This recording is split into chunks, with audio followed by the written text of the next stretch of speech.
인생에 쉬운 일이 어디 있겠어요? 쉬운 일이 있다면 그것은 어쩌면 의미가 별로 없는 일일 것입니다. 작은 일이더라도 제대로 하려고 하면 쉬운 일은 하나도 없는 것이고, 제대로 하려고 그러면 뭐든지 힘이 들어가고 어려운 일인 것입니다. 그러나 또한 아무리 어려운 일이라 할지라도 조그만 도움의 손길만 펼쳐지면 쉽게 일을 또한 해나갈 수가 있습니다. 그 일을 해나갈 수 있는 기술만 있다면, 그 일을 해나가는 데 필요한 편리한 도구가 있다면, 그리고 작은 칭찬과 격려만 있다면, 심지어는 함께 옆에 있어만 주어도 어려운 것 같은 일도 쉽게 헤쳐나갈 수가 있게 됩니다. 오늘 우리는 요한복음 14장 말씀을 읽었는데, 요한복음 14장, 15장, 16장은 예수님이 십자가를 지시기 전에 제자들에게 해주신 마지막 고별 설교라고 불려지는 것이고, 17장은 고별 기도라고 불려지는 곳입니다. 그 중에서 우리는 14장 15절 이하의 말씀을 보았습니다. 예수님께서 십자가에 죽으시기 전에 제자들에게 유언처럼 해주신 말씀이 오늘의 말씀인 것입니다. 예수님이 제자들의 곁을 떠나니 제자들의 마음이 얼마나 불안하고 두려웠겠습니까? 제자들을 남겨두고 예수님이 십자가를 지심으로 떠나게 되는데, 이 제자들이 불안과 두려움 가운데 오늘 말씀을 듣게 되는 것입니다. 고별 설교를 하시는 중에 오늘 읽은 15절 말씀에 이르러서 예수님 말씀하시기를, 너희가 나를 사랑하면 나의 계명을 지키리라, 너희가 나를 사랑한다면 나의 계명을 지키리라 라고 말씀하고 있는 것입니다. 제자들에게 너희가 나를 사랑하느냐, 너희가 나를 사랑하느냐, 너희가 나를 사랑한다면 나의 계명을 지키라 라고 주님 말씀하시는 것입니다. 거꾸로 말하면 나의 계명을 지킴으로 말미암아 나를 사랑하는 그 사랑을 증명해 보아라. 너희가 진실로 나를 사랑한다면 계명을 지킴으로 그 사랑을 증명해 보여주어라 라고 예수님이 말씀해 주고 있는 것입니다. 여러분, 사랑하면 순종하게 되죠. 아내가 사랑스러우면 처갓집 말뚝도 예쁜 거예요. 그래서 아내가 사랑스러우면 아내의 말에 잘 순종하게 되는 것이고, 남편이 사랑하고 남편을 존중하게 되면 남편의 말을 잘 순종하게 되는 거예요. 어느 날부터 아내 혹은 남편이 뭔가 순종도 하지 않고 사랑도 하지 않고 그러면 뭔가 이상이 생긴 것이에요. 사랑하는 사람의 말을 듣는 것은 하나도 아깝지 않아요. 자발적이고 순종하게 되고, 사랑한다면 말씀에 순종하게 되고, 그리고 배려하고 존중하고, 사랑하면 못할 것이 어디에 있겠어요. 제자들에게 예수님 말씀하시기를, 너희가 나를 진실로 사랑한다면 나의 계명을 지키라, 나의 계명을 지킴으로 말미암아 나를 향한 너희의 사랑을 증거해 주기를 원한다, 주님 말씀하시고 있는 거예요. 또한 이 말씀은 우리들에게도 해당되는 거예요. 내가 주님을 사랑한다면 주님에 대한 말씀을 순종해야 되는 거예요. 오늘 우리가 이 자리에 나온 것은 주님을 사랑하기 때문에, 내가 주님을 사랑한다면 주님의 말씀을 순종해야 되는 것이에요. 내가 주님을 사랑하는 것을 어떻게 드러낼 수 있을까? 주님의 말씀에 순종함으로 내가 주님을 사랑하는 것을 증거해 줄 수가 있다는 것입니다. 그런데 주님의 말씀을 따라서 순종하려고 하니 보통 일이 아니에요. 내가 주님을 사랑하기는 사랑하지만은 사랑하는 만큼 주님의 말씀을 삶으로 실천해내는 것, 여러분, 이것이 쉬운 일입니까? 어려운 일입니까? 이것은 쉬운 일이 아니더라는 것입니다. 말씀을 실제로 순종하는 것은 치열한 영적 전쟁과도 같은 거예요. 순간순간 결정해야 될 것, 순종해야 될 것, 순간순간 유혹의 손길이 우리의 삶에 얼마나 많이 펼쳐져 있습니까? 그래서 내가 주님을 사랑하지만, 내가 주님을 사랑하는 것은 맞지만은 주님을 사랑함에도 불구하고 나의 연약함으로 말미암아 주의 말씀을 그대로 지키는 것은 쉬운 일이 아니요, 매우 어려운 일이요, 어쩌면 불가능한 일이다라고 할 수가 있는 것입니다. 이 어렵고 불가능한 일을 주님이 우리에게 말씀하시면서 그냥 두지 않았죠. 오늘 15절 말씀해 보니 주님이 이렇게 말씀하고 있어요. 내가 아버지께 구하겠으니 그가 또 다른 보혜사를 너에게 주사. 연약한 우리들을 아시는 주님께서 주의 말씀과 계명을 잘 지킬 수 있도록, 예수님을 사랑하는 내가 말씀대로 살아갈 수 있도록 주님께서 우리들에게 또 다른 보혜사 성령님을 우리에게 보내주셨다는 것입니다. 여러분, 성령님은 우리의 연약함을 아시고 우리가 말씀대로 살아갈 수 있도록 도와주기 위해서 오신 분이 바로 성령님이세요. 오늘 이 말씀 속에서도 보면 또 다른 이라는 말이 있죠. 또 다른 일이라는 것은 똑같은 동질이라는 거예요. 형태는 다르지만 똑같은 분이라는 거예요. 그리고 이 보혜사 성령님을 예수님의 제2의 자라고 부르기도 합니다. 헬라어로는 파라크레이토스라고 하는데 성경에 5번 나오는데 요한복음 이 부분에서만 4차례에 걸쳐 나오고 그 한 번도 요한일서에 나오고 있는 요한문서에서만 쓰여진 독특한 단어가 바로 파라크레이토스라는 단어인 것입니다. 이것을 번역한다면 돕는 자, 위로자, 상담자, 변호사라는 뜻을 가지고 있는 것입니다. 이제 예수님께서 십자가의 죽으심으로 우리 곁을 떠나게 됩니다. 예수님이 떠나면 얼마나 불안하고 두려운 일입니까?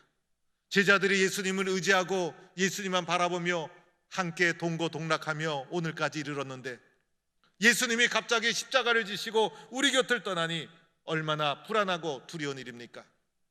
그런데 예수님께서 말씀하시기를 나와 똑같은 분, 나와 똑같은 능력을 가지신 분, 그분을 우리에게 다시 보내주시겠다는 것입니다.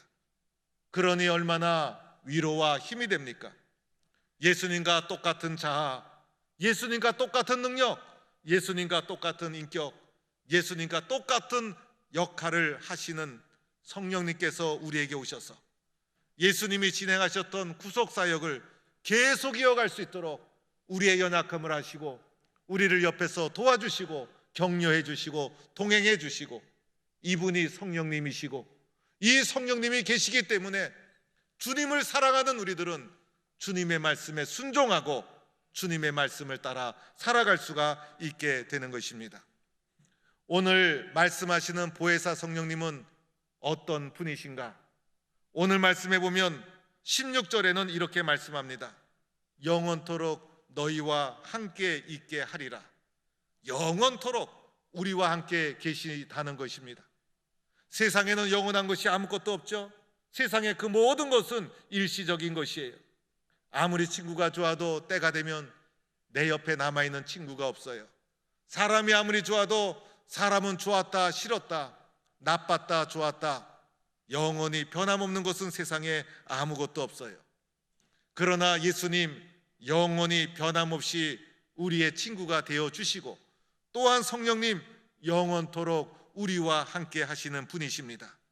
내 곁을 떠나지 않고 옆에 있어만 주어도 얼마나 힘이 되는지, 이 성령님은 변함없이 영원토록 우리와 동행해 주시는 분이 우리에게 오시는 예수님과 똑같은 보혜사 성령님이신 것입니다.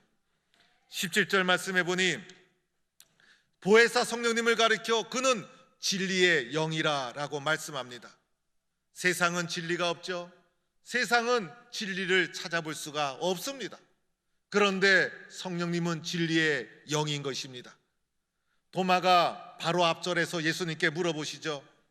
주여, 주께서 어디로 가시는지 우리가 알지 못하거늘 그 길을 어찌 알겠삼나이까? 예수님이 가시는 길을 도마가 질문합니다. 그러자 예수님께서 내가 곧 길이요 진리요 생명이니 나로 말미암지 않고는 아버지께로 올 자가 없느니라. 예수님 자신이 길이요 진리요 생명이다. 예수님은 자신이 길이 되시고 진리가 되시고 생명이 되심을 말씀해 주시고 있는데, 오늘 우리에게 오시는 성령님은 예수님과 똑같은 분, 그래서 자신을 진리의 영이다 이렇게 말씀하고 있는 것입니다. 이 진리의 영을 세상은 알 수가 없어요. 이 진리의 영을 세상은 보지도 못하고 알 수도 없는 것입니다. 그런데 너희는 그를 아나니. 제자들은 이분을 알아요. 왜냐하면 예수님과 똑같은 분이셨기 때문에 진리의 영이신 성령님을 제자들은 인지하고 있었다는 것입니다. 또한 너희와 함께 거하시며 너희 속에 계시겠습니다.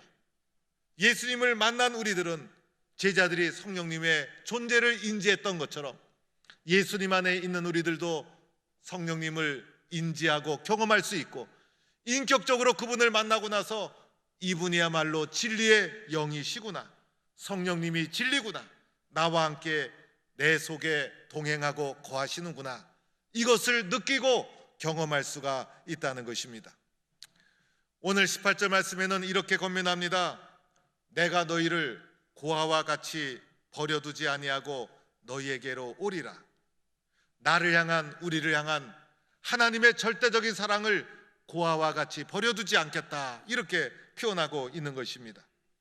성령님은 우리를 고아처럼 버려두지 않는다는 나를 향한 하나님의 절대적인 사랑을 표현하고 나타내주고 있는 것입니다.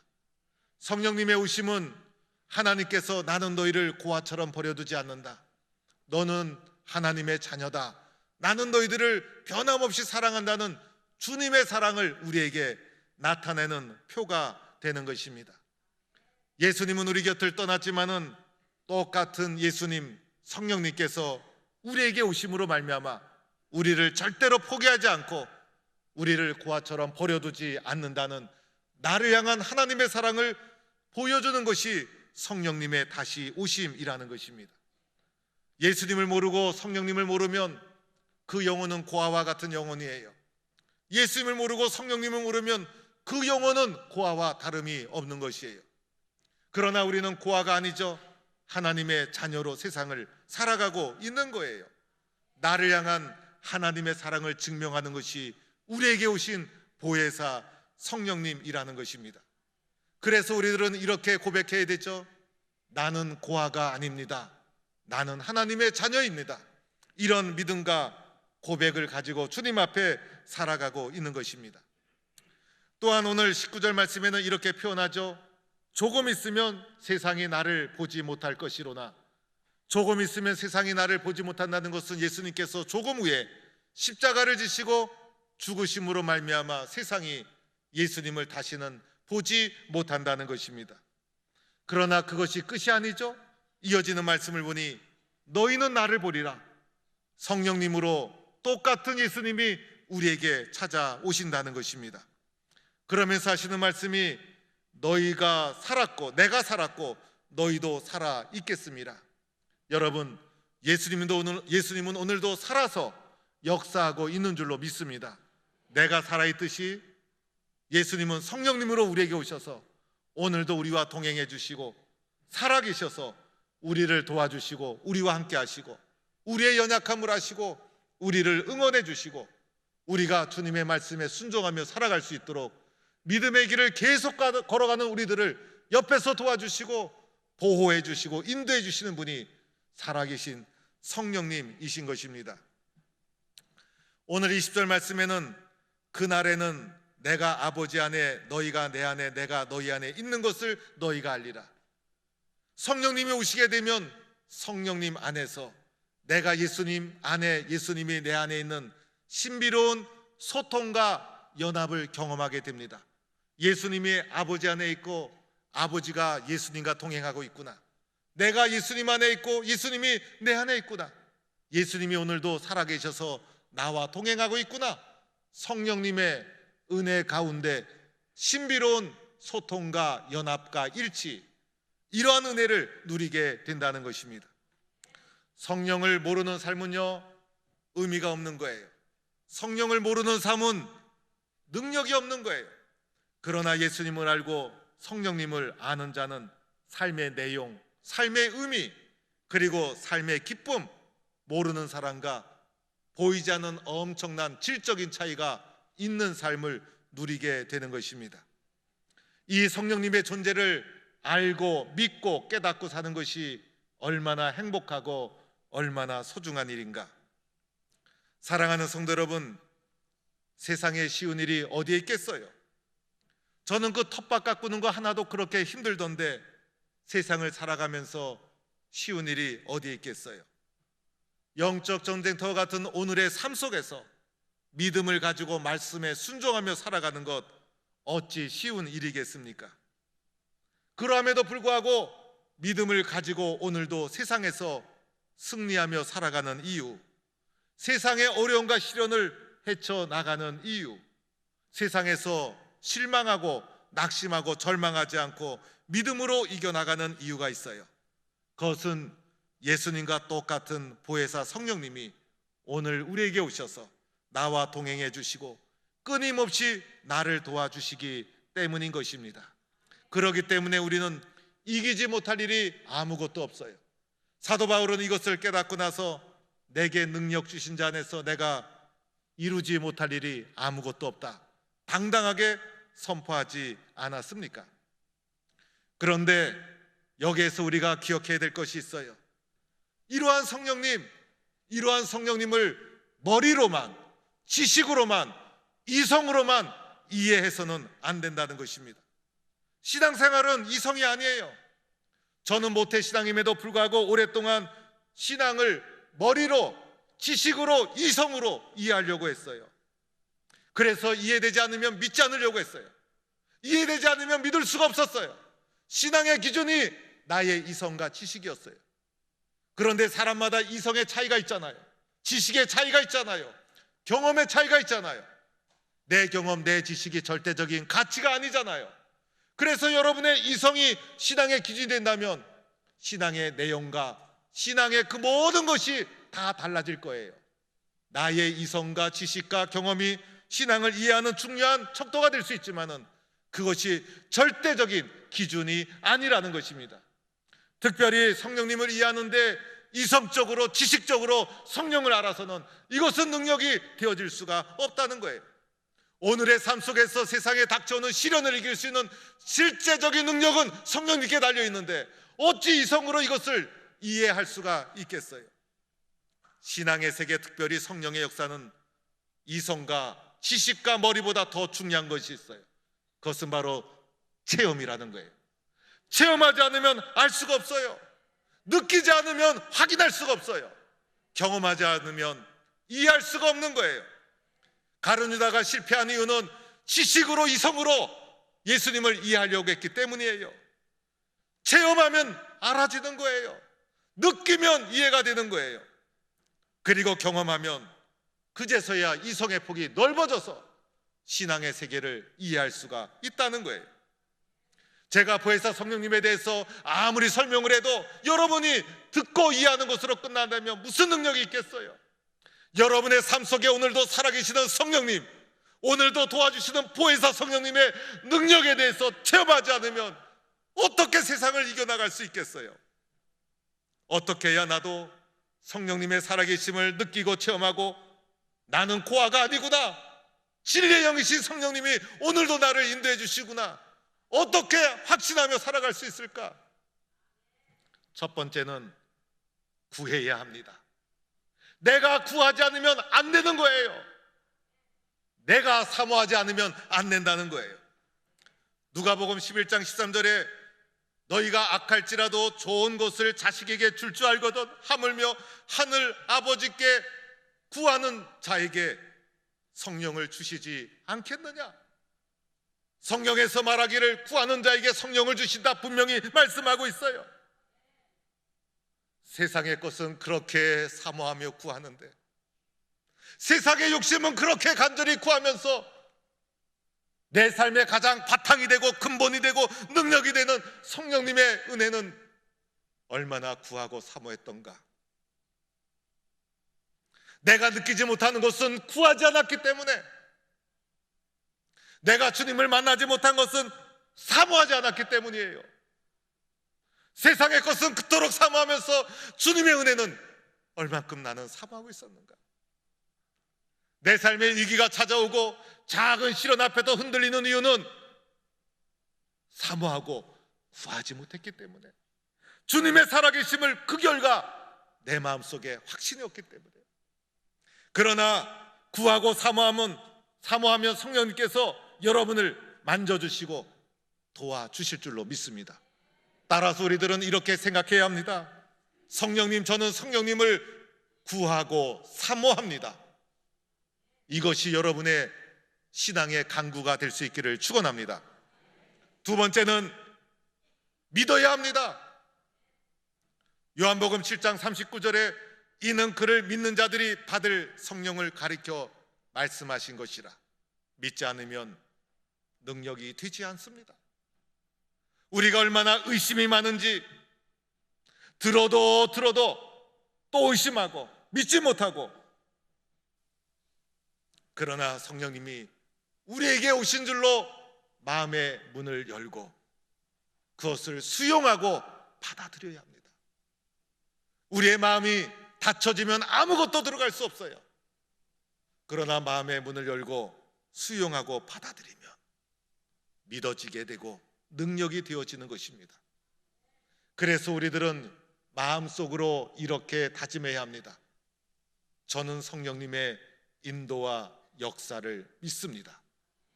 이렇게 받아들이고 수용해야 합니다. 세 번째는 순종해야 합니다.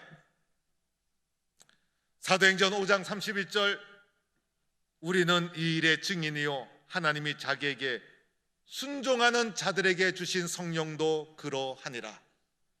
순종하는 자에게 성령을 주셨어요. 우리는 얼마나 불순종의 사람인지 몰라요.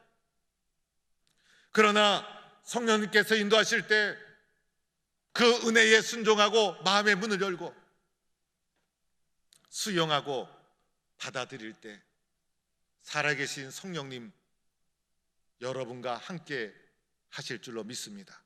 우리는 속으로 이렇게 다짐해야 합니다. 저는 성령님의 인도에 순종하고 기대하고 따라가겠습니다. 그리고 네 번째는 기도해야 합니다. 오순절 초대교회 성령 사건 기도하는 가운데 경험한 거예요. 오로지 기도하기에 힘쓰더라. 기도하다 은혜 받고, 기도하다 눈물 흘리고, 기도하다 나를 안아주시는 주님을 만나고, 기도하다 마음이 치유되고, 기도하다 주님이 주시는 능력을 경험하고, 따라서 우리는 이렇게 기도해야 합니다. 성령님, 저는 주님을 만나고 싶어요. 저는 주님을 느끼고 싶어요. 마음의 문을 열고 기도해야 합니다. 예수님께서 우리를 너무 사랑하셔서 우리 가운데 육신의 몸을 입고 이 땅에 오시고 우리를 죄로부터 구원하기 위해서 십자가를 지시고 우리 곁을 떠나셨어요. 주님의 떠나심은 두렵고 불안한 일이에요. 그런데 주님은 떠나신 것이 아니었어요. 똑같은 예수님 우리 가운데 다시 오셨어요.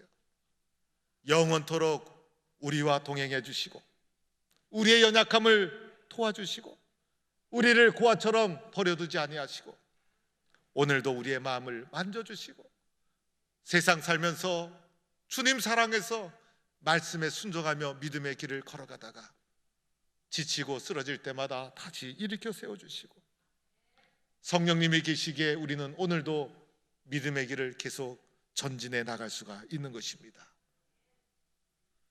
오늘 우리는 어떻게 해야 합니까? 성령님을 구해야 하는 것이고 믿어야 하는 것이고 순종해야 합니다. 그리고 간절히 기도해야 합니다.